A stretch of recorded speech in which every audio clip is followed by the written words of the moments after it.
Khloe Vance stood in the center of the living room, her makeup flawless, her voice cold as ice.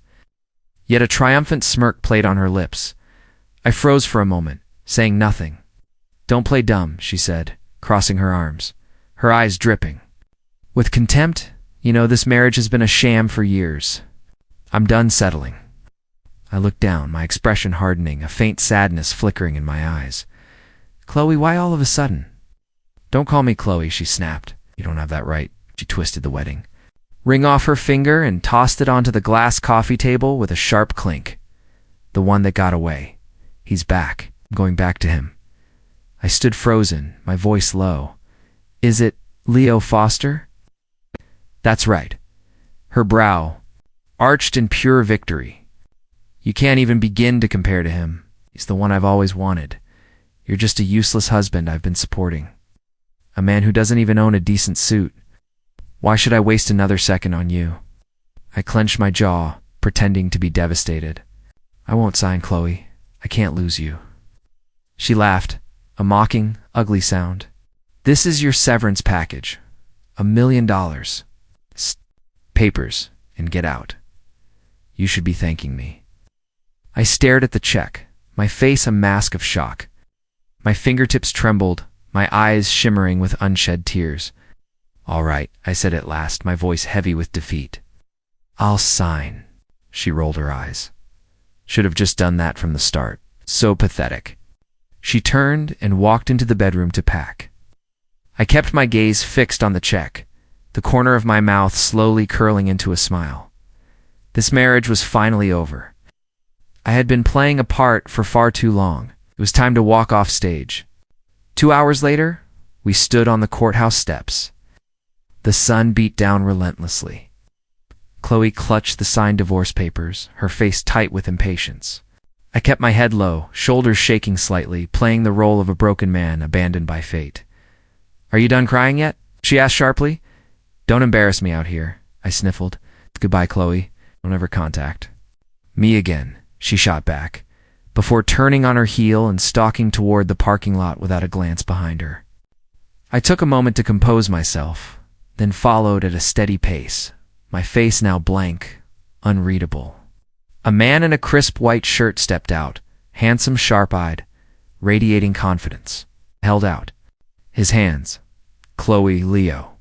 Her eyes lit up as she rushed into his arms. "I'm back." I narrowed my eyes. So the old flame returns. The villain gets her wish. I walked straight up to them. Before they could react, I grabbed Leo's hand and shook it firmly. "Buddy, I can't thank you enough." Leo froze. "What? What did you say?" I beamed, my face glowing with relief. "You're taking her off my hands." "Free man. I owe you a beer for this." Khloe stood stunned, her face twisting in disbelief. "What the hell is wrong with you?" I raised my hands, my expression breezy. "Nothing's wrong. I'm thrilled. You said you were escaping a nightmare, right? Well, turns out I'm the one who just got out of prison." A flicker of panic crossed her face. She had clearly expected a different scene. She had pictured me begging, clinging to her like a lost puppy, even after the papers were signed. The smile on my face now was brighter than the midday sun. Leo awkwardly pulled his hand away, leaning close to whisper, "Is he having a breakdown?" I laughed and clapped him on the shoulder. "Don't worry about me. I've never been better. I wish you two the best, though. Honestly, with this combination, you're going to need it." "Julian," Khloe hissed, her voice sharp with fury. I looked back at her, my gaze no longer burdened by the quiet suffering and humility that had defined our marriage. Instead, it was calm, cold, and different. "Khloe, you always wanted to see me leave, didn't you? Now you have your Wish I paused, a smirk tugging at my lips. "Except, you're going to regret this." Her mouth opened, but before she could speak, I had already turned my back on them and walked away without a second glance. My phone buzzed. I answered, my tone flat. "It's done. It's time to come back." A respectful voice came from the other end. "Yes, sir." I let out a soft chuckle and squinted at the horizon. The wind was strong, the sun relentless, but I knew starting today was finally free. Is he out of his mind? Khloe gripped Leo's arm, glaring at my retreating figure, her teeth grinding in frustration. Leo frowned. He seemed different. Different, my ass, she snapped. He's a pathetic loser. What's he going to do now that I've divorced him? Suddenly become a king? Leo didn't answer. He just kept watching my back with a thoughtful expression. For some reason, he couldn't shake the feeling that my calm gaze had carried something unsettling like I had known. Exactly how this would all play out. Khloe scoffed and looped her arm through his. Forget him. He's a nobody trying to get a rise out of us. But the doubt lingered in his eyes. It's the very next morning. I woke early, went through my routine, and walked out of the house that had once been ours. I slid into the back of a sleek black Mercedes. Inside, a man in a sharp suit waited. He gave a respectful nod. "Mr. Shaw, Zenith Tower," I said. "Yes, sir." 10 minutes later, the car pulled smoothly in front of Zenith Group headquarters. I stepped out, pushed through the glass doors, and the moment I entered the lobby, every employee rose to their feet in unison. "Good morning, Mr. Shaw," they chorused. I gave a slight nod and strode toward my private elevator, my face impassive. The Zenith Group, a commercial titan of Port Sterling, with influence in finance, technology, and real estate. And I was the man pulling all the strings from the shadows. I'd chosen to disappear, to marry into the Vance family, to live humbly as a dependent all, to honor a deathbed promise to my father, to watch Vance Enterprises from the inside. For 3 years, I endured humiliation, playing the fool, waiting for the right moment, and now she had let me go herself. At last, it was time to take off the mask. The elevator shot to the top floor where my assistant, Will, was waiting. With a report in hand, "Mr. Shaw, 3 firms are requesting meetings to discuss potential partnerships. Also, Vance Enterprises is showing signs of a cash flow crisis. Several of their key shareholders are beginning to pull out." A small smile touched my lips. "Good. Keep up the pressure. But don't crush them too quickly. I want to see how long it takes before she comes begging." "Understood, sir." Meanwhile, Khloe had just woken to the shrill ring of her phone. Her secretary's frantic voice spilled through the receiver. "Miss Vance, it's a disaster." "True. Source Capital just pulled all their funding, and 3 key members of the project team walked out with them." "What?" Khloe shot upright, instantly awake. "We just signed a long-term contract. They cited an internal strategy shift. They said they no longer see your project as viable." Khloe's face went pale with fury. She immediately dialed the investment head at True Source, but his response was cold. "I'm sorry, Miss Vance. The market is what it is." Then he hung up. Khloe hurled her phone across the room, her chest rising and falling with rage. Are they insane? Are they trying to ruin my company just because I got a divorce? The first person who came to mind was Julian. No, impossible. He was a spineless house husband who couldn't even handle a simple business dinner. Could he possibly influence powerful capital firms? But then she remembered my last words at the courthouse. "You're going to regret this." A chill ran up her spine. That evening, she stood by her floor 2 ceiling window, staring into the night, when Leo's voice came from behind her. "You've had a long day. Come, relax." Khloe turned to him, her eyes tight with frustration. "Didn't you say you had a big project? Weren't you about to close a new round of funding?" "That was the plan," Leo sighed, sinking into the sofa, rubbing his temples. "A few of my investors suddenly got cold feet. They pulled back," said the market. "Dynamics have shifted." Khloe's heart skipped. "They pulled out too." "They hadn't committed yet," Leo admitted, "but the term sheets we'd agreed on were suddenly canceled." Her anxiety rose, her voice snapping sharp. "I thought you were supposed to be brilliant, top of your class. Everyone loved you. You always had the answers. Didn't you say you could handle anything?" Leo's pride cracked. His face darkened. "What's that supposed to mean? Are you blaming me?" "I'm not." "Yes, you are." Leo cut her off, standing to his feet.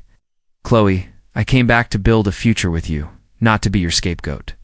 Khloe froze, wanting to explain, but Leo had already stormed into the bedroom and slammed the door. She sank onto the sofa, her thoughts spinning. Suddenly, memories of Julian surfaced.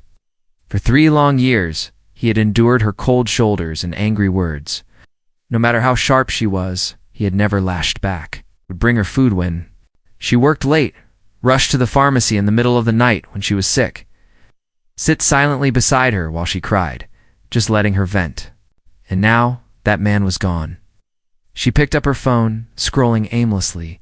A news notification flashed across the screen. Zenith Group Chairman Julian Shaw confirms return to full-time management of the company. Her mind went blank. Breath caught in her throat. Zenith.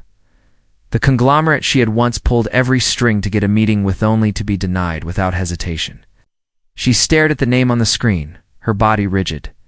Julian Shaw. He wasn't a loser. He never had been, and she realized in that instant she might have just made the biggest mistake of her life. Meanwhile, I sat in my penthouse office, the city lights glittering below. I swirled the red wine in my glass as my assistant knocked and stepped inside, a smile tugging at his lips. Khloe Vance has started calling our old network of shareholders, trying to pull some strings. Should I set up a meeting? I smiled faintly. Tell them. Sure, she can come see me. But if they ask, I want her on her knees. Not yet. I drained the glass in one smooth motion, my eyes sharp. Let her first understand the meaning of you reap what you sow. Low. Meanwhile, was unraveling. In just 2 days, her company had been torn apart, investments withdrawn, projects canceled. Even her most loyal vice president was now quietly reaching out to shareholders, looking for an exit. For the first time, she felt like she was standing on the edge of a crumbling cliff with no one willing to catch her. And it had all begun the day after she divorced Julian. Refusing to believe it, she decided to salvage the situation herself. She hailed a taxi and went straight to the office of a longtime partner firm. Surely her old connections would be enough. But the moment she explained her purpose, the executive gave her only a polite, distant smile. Miss Vance, it's not that we don't want to give you a chance. It's just the power behind your family is a little thin. Her brows furrowed. What do you mean? The man slid a paper across the desk. At the very top printed. In bold were 2 words. Zenith Group. These 4 companies were recently acquired by Zenith, he said calmly. All project approvals now fall under Julian Shaw's desk. Khloe froze, eyes locked on the name. And in that moment, the world around her began to darken at the edges. She finally understood. The crisis tearing her company apart wasn't because of some mistake in her strategy. It was because, from the very beginning, an invisible hand had been closing a net around her. And that hand belonged to the man who once lived in her house. The man who cooked in her kitchen, slept in her bed, the man she had dismissed as nothing more than a pathetic loser. A wave of disbelief swept through her, followed quickly by fear. Back in her office, she found Leo on the sofa, scrolling through his phone. She forced her voice to sound calm. You should try contacting Julian. Leo's head jerked up. Are you crazy? Why would I contact him? Khloe pressed a smile, trying to sound casual. Your old acquaintances, after all? Maybe. He'd be willing to help us out. Didn't you say he was a good for-nothing? Leo set his phone down, his gaze heavy, complicated. You looked down on him for years, and now you want to use him? Khloe's face flushed. Her eyes darted away. That's not what I meant. I was just saying, he is your buddy, right?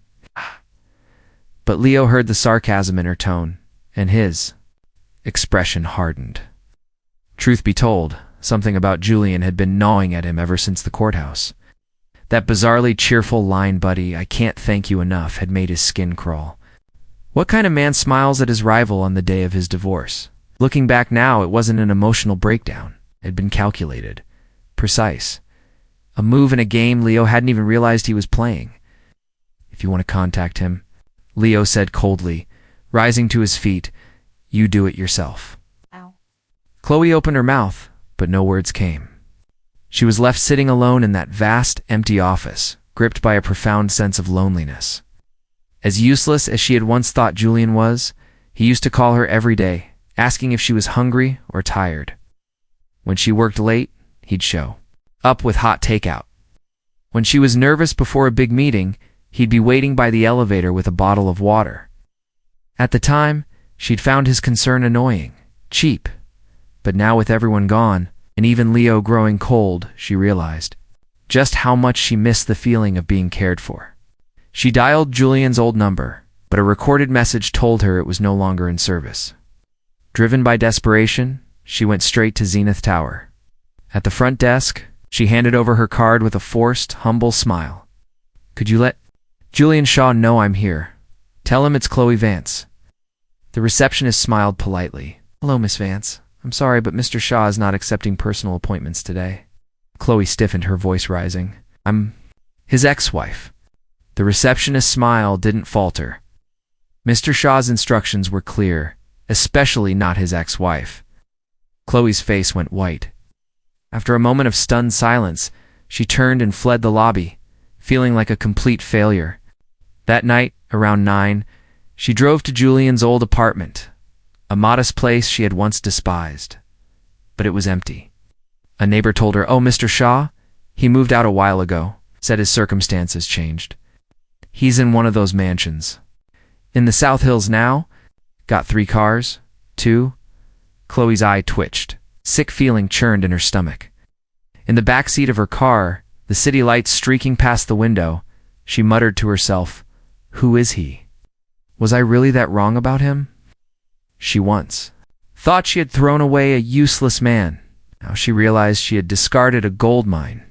And the bitterest irony, that gold mine had tried time and again to warm her cold world, but she had never once deemed it worthy of her attention. The driver's voice broke her thoughts. "Ma'am, straight home." Khloe closed her eyes, her voice heavy with fatigue. "No. Take me to the South Hills, the Villa District." She wasn't ready to give up. She needed to face him. "Julian, were you lying to me this whole time? Did you ever even take me seriously?" Even though, deep down, she already knew the answer. The Villa District was a world apart. Manicured lawns, quiet streets, every mansion radiating untouchable wealth. Khloe stood before the gates of Julian's new home, her eyes fixed on the black Maybach parked in the driveway. 3 years ago, she had sneered at that car, calling it too corporate. Now its very presence felt suffocating. A security guard stepped forward, blocking her path. "Ma'am, do you have an appointment?" I'm a friend of Julian Shaw's." The guard's polite smile was firm, unyielding. "Mr. Shaw isn't seeing any friends today." Khloe clenched her teeth.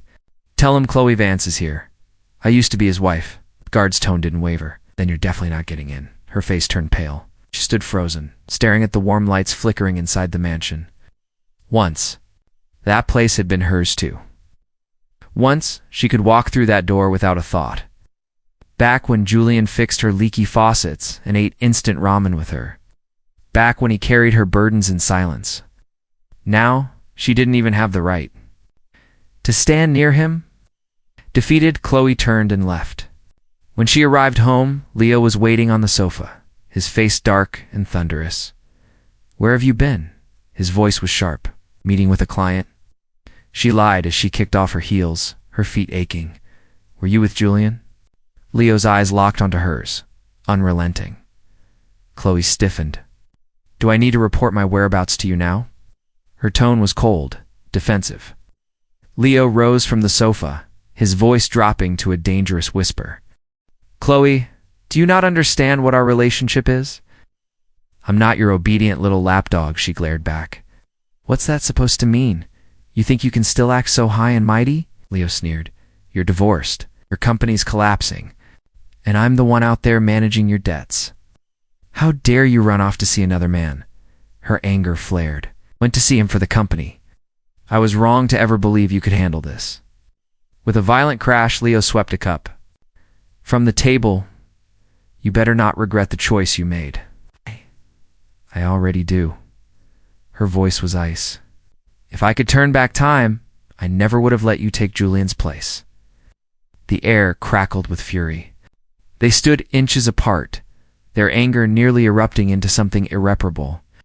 Khloe grabbed her bag, stormed into the bedroom, and slammed the door. As soon as it clicked shut, her strength crumbled. She slid down against the wood, buried her face in her hands, and broke. The tears poured freely.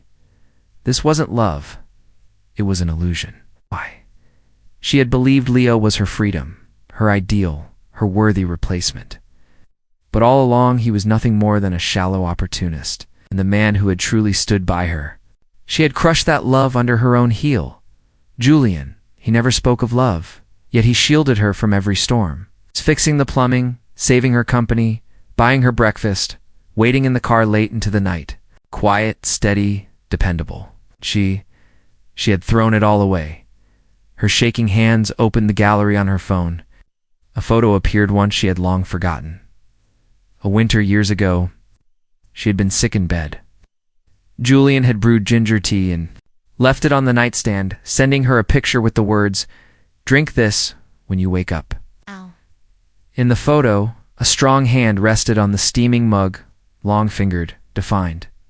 Once, she mocked that hand as rough, unrefined. Now, staring at it, her vision blurred with tears. Meanwhile, across the city, I sat in my study, reviewing financial reports. My assistant entered quietly. Leo Foster's 2 investment projects have collapsed. His funding is gone. He's barely afloat with what's left of Vance Enterprises. He's bragging about closing an $8 million round, but no one in the industry will even take his calls. I nodded, my voice calm. Keep the pressure on. Squeeze him until the only person he has left is Khloe, the assistant. Hesitated. Khloe Vance came tonight. A dry laugh escaped me, I know, and I'm not going to see her. Why would I? I turned toward the glittering city beyond the window, my voice low. She thought she was driven by love. Truth is, she was carried by my silence, by my refusal to call her out. Now, I'm calling her out. On my desk, my phone screen lit up. The lock screen still showed the photo from the day of our divorce. The sun was bright that morning. Khloe and I stood outside the courthouse. On the other side of the frame, I shook Leo's hand, smiling as though I had just been pardoned from death row. That day, I made my choice, and I've never looked back. I would give her the freedom she craved, and in return, I would take back the dignity she never valued. That night, Khloe stood on her balcony, lighting a cigarette. The wind whipped at her hair, making her cough. Inside, Leo lay on the sofa, pretending to sleep. But his eyes were wide open, dread curling inside him like ice. He finally saw it clearly. Khloe didn't want him. She only wanted a replacement, a fantasy. And now, that fantasy was breaking apart before her very eyes. Their relationship had never been loved, was a transaction. A deal struck in silence, a mutual exploitation that had hollowed them both out. But what truly turned to ash between them was their dignity. Khloe crushed her cigarette against the railing, her voice barely more than a whisper. "Julian, I finally understand. You weren't weak. You just never cared enough to take me seriously. You never loved me at all." Leo Foster was unraveling. The moment word of his fundraising effort spread, the doors slammed shut in his face. He had believed that with his connections, his charm, and Khloe's support, he could carve a place for himself. But rejection followed rejection, each one cutting deeper, leaving him humiliated. What drove him mad was how every meeting ended. The same way?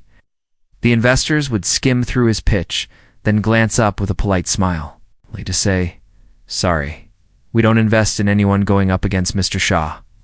Mr. Shaw, always him, the name haunted him. The man he once dismissed as a pitiful fool. The man who had smiled so strangely outside the courthouse, whispering a thank you as if he had already won. Leo refused to believe it, clung to his pride, and carried his polished proposal to the Zenith Group's public investment conference. The venue was dazzling, filled with Port Sterling's most powerful financiers and business elites. Leo lingered in a corner, stiff in a borrowed designer suit from Khloe's closet, trying to appear calm as he rehearsed his lines. But people avoided him with a single glance, steering away as if he carried a plague. As the event drew to a close, the massive screen at the front came alive. The host's voice rang through the hall, and now, please welcome the lead partner for this initiative, the chairman of the Zenith Group, Mr. Julian Shaw. The room erupted in thunderous applause. Leo felt the floor vanish beneath him. The color drained from his face, his hands trembling as his proposal slipped to the ground, papers scattering like fallen leaves. His mind refused to believe what his eyes were seeing: Julian, the man who once scrubbed floors in Khloe's house, the man who had served him tea like a servant. That man was now the chairman of Zenith Group, a man who controlled billions with a single call, who held the future of half the city in his hands.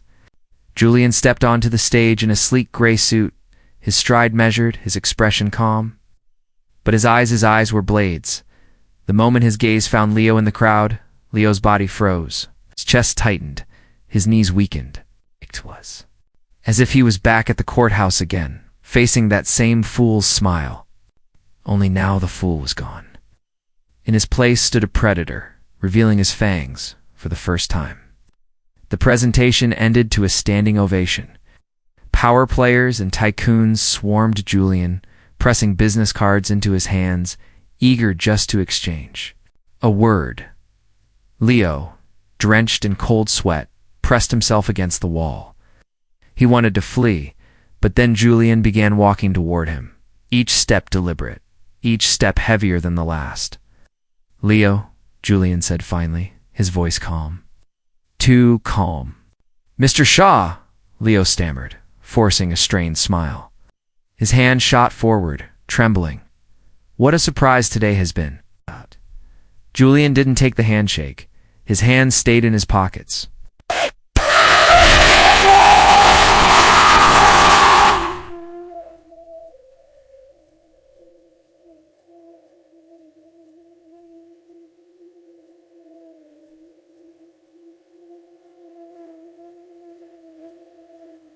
He simply stood there, towering with quiet authority. "I remember something you said once," Julian murmured. Leo blinked, confused. "What?" "You said sooner or later you'd replace me." Julian's tone carried no anger, only a cold recollection. "And looking at it now, you did. You took my place." He paused, his gaze slicing deeper. "But the food you eat, the clothes you wear, the apartment you live in, all of it was paid for by me. You thought you won when you took Khloe. But her success was never built on love. It was built on my generosity." Leo's face flushed crimson. His lips parted, desperate to form words, but nothing came out. Julian's tone was calm, almost conversational, but every word struck like a blade. "That suit you're wearing, gets the Armani she pulled from the house, isn't it? I had it custom made. I never even got the chance to wear it. That MacBook you use, it was a gift. For our 3rd anniversary, she shoved it into a closet without ever opening the box. The apartment you're living in now, I paid for it in cash. The deed is in her name. She told you she was free. But the truth is, I was the one who let her go." Leo's mind spun. He finally saw it. Every comfort, every victory, every ounce of pride he thought was his had been built on what Julian left behind. He hadn't won. He was nothing more than a stand-in, a replacement living inside the ruins of another man's empire. His face twisted in frustration as he hissed, Why are you telling me this?" Julian's eyes narrowed, his voice dropping to ice. "Because I want you to know that every inch of ground you stand on today is ground I couldn't be bothered to occupy anymore. You didn't win, Leo. You just picked up my trash." Leo's face drained of color. His knees wavered, his confidence crumbling. Then, with a small wave of his hand, Julian's assistant appeared, holding a thick file. He placed several bound copies in Leo's hands. "These are the complete records of Khloe using my personal accounts to fund Vance Enterprises during our marriage. Take them to her." Leo stared, stunned. You're going to sue her?" Julian's smile was cold, sharper than a knife. "No, I just wanted to know her success was never hers. From the very first day she met me, her confidence was nothing more than a gift. And now I'm taking it back." He turned and walked away, leaving Leo trembling, his body numb, his mind spiraling. That moment shattered everything. His so-called comeback, his triumph, his victory, it was all an illusion, a trap, and he wasn't just a fool. He was the punchline. Later at home, Leo flung the documents onto the table in front of Khloe. His voice was low, bitter. "Why don't you tell me just how much of his money you really spent?" Khloe opened the file. Page after page, her signature stared back at her. Contracts, authorizations, transfers, every line a dagger. Hands trembled, scattering the papers across the floor. Her face turned ghostly pale. In that instant, she finally understood. Julian wasn't just the husband she had lost. He was the entire life she had thrown away. That night, Khloe sat by the window, a glass of red wine untouched beside her. The files Julian had returned were strewn across the coffee table, every page an unrelenting reminder of her shame. Every number, every signature, every transfer was a nail sealing her coffin. She had once mocked him as weak, as worthless. But the man she had scorned had silently controlled her entire empire for 3 years, propping up her failures, covering her losses, shielding her pride, her strength, her reputation, her identity as a powerful woman. It had all been a lie. The man who made her was gone without even a backward glance. Her fingers tightened around the glass, her eyes burning with desperation. This couldn't be the end. She had already lost too much. She couldn't lose Julian, too. She unlocked her phone, searching his contact. The profile, unchanged for years, now bore a new picture. A lone silhouette stood beneath a street lamp, a drink in hand, his expression distant and cold. After a long hesitation, she finally made the call. The phone rang endlessly before he answered. "Hello." His voice was deep, stripped of emotion. "Julian," her own voice trembled. "Can we meet?" "What do you want?" he asked flatly. She bit her lip, forcing her tone soft. I want to start over with you." A silence, then a low, humorless laugh. "You want to start over, or you want me to bail you out?" "That's not what I mean. I know exactly what you mean," he cut her off, his tone sharp as ice. "You lost everything. Realized I was the only lifeline you had left, and now you come crawling back. What do you think I am? A backup plan? A stepping stone?" Khloe's eyes stung, her voice dropping to a whisper. "I know I was wrong. I didn't see you for who you were. And if you had..." His words were cool, cutting. "You think I'd still give you a chance? Do you even know what the last 3 years were like for me? Do you know how it felt every time you screamed at me? Every time you looked at me with disgust? You thought I was weak? No.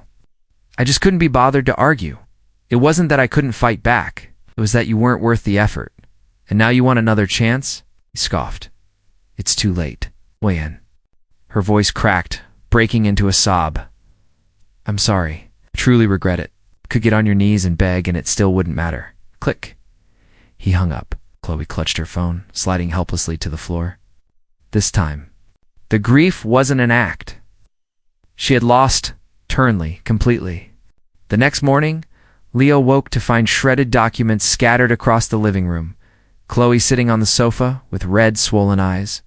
He let out a sharp, annoyed sigh. "Did you call him? Did you beg?" She didn't respond, just stared blankly into space. Leo sneered. "You've got some nerve." It throws you away and you go crawling right back to him. Her eyes finally shifted to him. "Shut up." "What? Did I hit a nerve?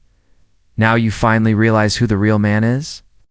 Weren't you just telling me a few months ago that I was your one and only?" "I was blind," she shot back. Leo slammed the table with his hand. "The only reason you're even still here is because you've got nowhere else to go." Khloe's eyes narrowed, filled with contempt. "You're not even a tenth of the man he is." Fury surged through him. Lunged, smashing his fist against the table. "You really want me to walk out that door?" "Go," she said coldly, standing to face him. "Go ahead, you're nothing but a parasite. A joke who dreamed of being a king. You can't even support me. Who the hell do you think you are?" "Shut your mouth," he roared, slapping her hard across the face. Khloe froze, her hand trembling against her burning cheek. This was her knight in shining armor. The man she had thrown everything away for. She had called Julian weak, but the truth was unbearable. The most pathetic, spineless man alive was the one she had chosen. Leo stormed out, the door slamming shut behind him. Silence swallowed the apartment. Khloe sat alone, her face throbbing, her eyes hollow. She wanted to laugh at the cruel joke her life had become, but not even a smile would come. That same evening, Julian sat at the head of a conference table in his new office. His assistant, a calm and capable woman, presented the second quarter investment strategy. He listened quietly, sunlight streaming through the vast windows behind him. Miss Vance has been removed from the board of Vance Enterprises. She reported the company has entered bankruptcy restructuring. Leo Foster is under investigation for securities fraud and has already been blacklisted by multiple institutions. Julian gave a small nod. Let them tear each other apart. The assistant hesitated before continuing. Khloe Vance. She was seen kneeling outside the company entrance today. Security caught it on video.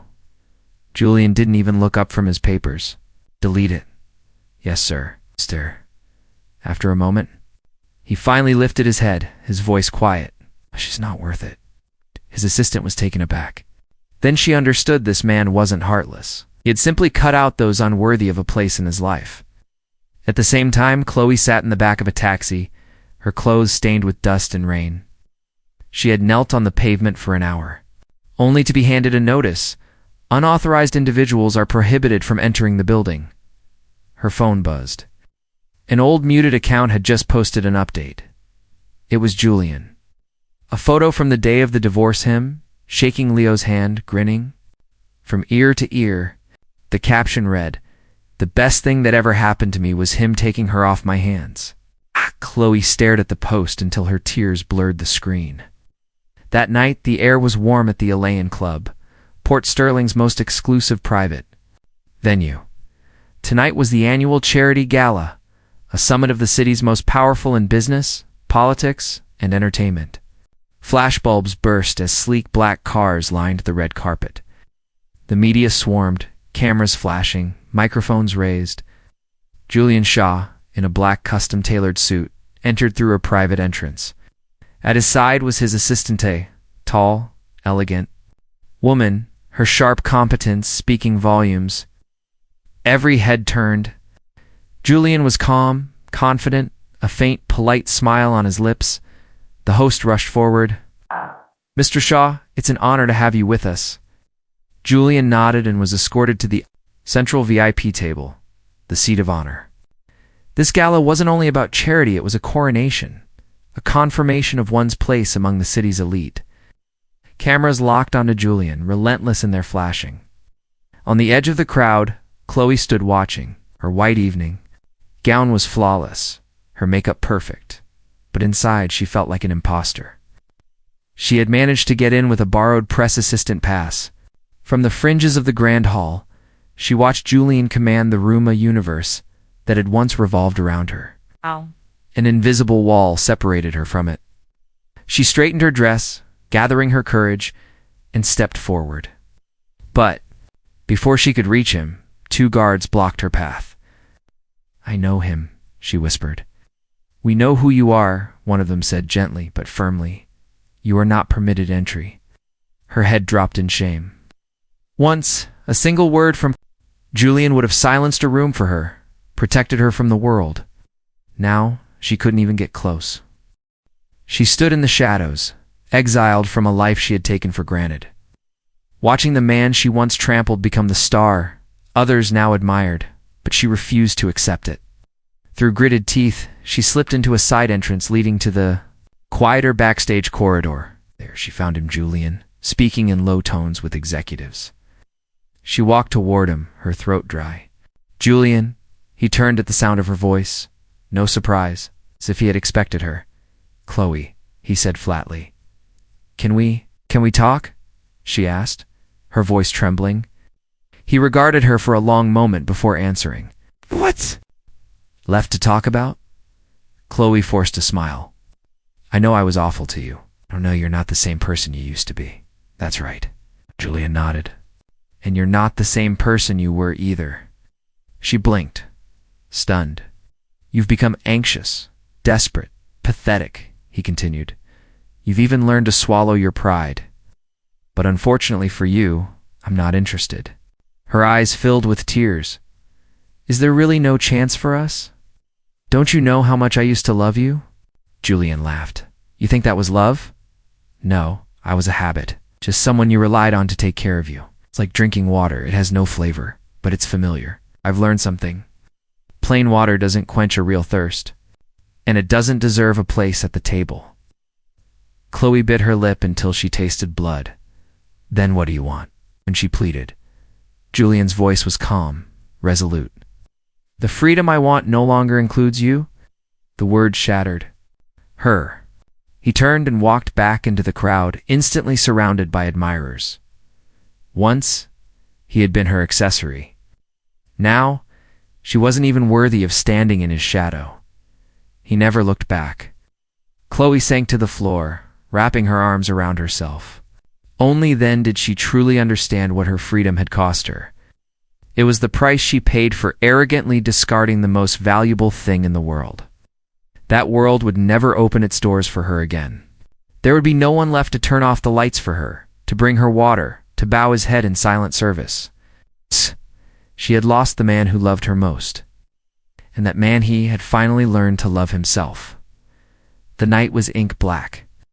Julian sat alone in a wicker chair on his penthouse balcony, the city lights stretched out like a carpet at his feet. A glass of whiskey sat untouched by his side.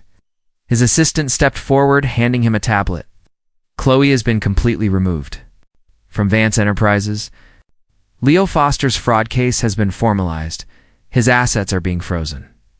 Julian nodded, reaching for his phone. A headline flashed across the screen. Fallen idol Leo Foster, former socialite paramour, facing multiple fraud allegations. Below it, Vance Enterprises CEO exits market. Former glory fades. He read the names, smiled, and set the phone down. Once those names had stolen his sleep. Once they had crushed his pride and swallowed his anger. Now they felt like strangers ghosts from another life, as if those 3 wasted years had never belonged to him at all. Will you be making a public statement? His assistant asked softly. Julian's eyes stayed on the night sky. They have nothing to do with me anymore. Lifted his phone again, opening Instagram. The screen still held a draft of photo a bystander had taken the day of his divorce. He was in casual clothes, smiling, shaking Leo's hand outside the courthouse. The angle was imperfect, the quality grainy, but it was real. For once, he had been truly, utterly relieved. He pressed post. The caption was simple. The best thing that ever happened to me was him taking her off my hands. Within minutes, the likes rolled in. A friend commented, "The king is finally free." Another teased, "Nice handshake, my turn next." Julian only smiled. He didn't reply. It was his first personal post in 3 years, not to show off, not for revenge. It was a ritual, a quiet final seal on a closed chapter. Meanwhile, Khloe sat on the sofa of her rented apartment, staring at her phone. Someone had screenshotted Julian's post and shared it in a group chat. She opened it and froze. In the photo, his smile wasn't forced, wasn't a man pretending to be free. It was real and unburdened joy that cut her deeper than any insult. Her heart felt like it was being slowly torn apart. For days, she had scrolled through her contacts, hoping, waiting for a message, any sign from him. Instead, she got this one post. One sentence. A nail in the coffin of her last fragile hope. Julian was gone, truly gone. There was no dramatic twist, no confession of hidden love. Only silence, indifference, and a final, devastating goodbye. The door burst open. Leo stormed in, his face twisted with rage. "What the hell is wrong with you?" he shouted, slamming the door so hard the walls trembled. "The whole city knows you knelt outside his office. You've made me a laughingstock." Khloe didn't move. She didn't even look at him. Her eyes were hollow. "What are you now?" Leo sneered. "Hey, a washed-up ex-wife you won't even acknowledge. Being with you is like holding a live grenade." "Shut up," Khloe whispered coldly. Leo barked out a cruel laugh. "You think you have the right to talk back? You're pathetic. Heart colder than your face. Get out." Lee rose to her feet. Her voice no longer held arrogance. Only exhaustion. "You wanted a scapegoat? Get the hell out of my house. You'll regret this." Leo spat, clenching his fists. Chloe's laugh was sharp, bitter. You think you're Julian? You think you're capable of a comeback? She yanked the door open. You're not even worthy of his shadow. Leo stormed out, slamming the door behind him.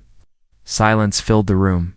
Chloe sank back onto the sofa, her phone still glowing with Julian's post. She had read it over and over, and each time, the truth grew clearer. She had lost the man who once made her soup, who fought her battles, who carried her world on his shoulders. And for 3 years of contempt, she had bought herself a single moment of his back, walking away without ever turning around. The night wind slipped through the open window, rustling the shredded contract pages on the floor. They fluttered like a silent judgment against her pride, her choices. She remembered her own words from 3 years ago. You're a loser. Besides kissing my feet, what else can you possibly do? Now she had her answer. He could make her so small, so insignificant, that she wasn't even worthy to kneel before him again. Julian sat quietly in the back of his car, the city's glittering skyline passing by. The driver glanced up. Home, Mr. Shaw. No, Julian said softly. Drive by the old place. The car turned down familiar streets until it stopped. In front of the old apartment building where he had once lived as a kept man, he stepped out, gazing at the window that used to be his. That place had once been the center of his world, the reason he compromised everything. But now, the person was gone. The feeling was gone. Julian smiled faintly, turned, and got back inside the car.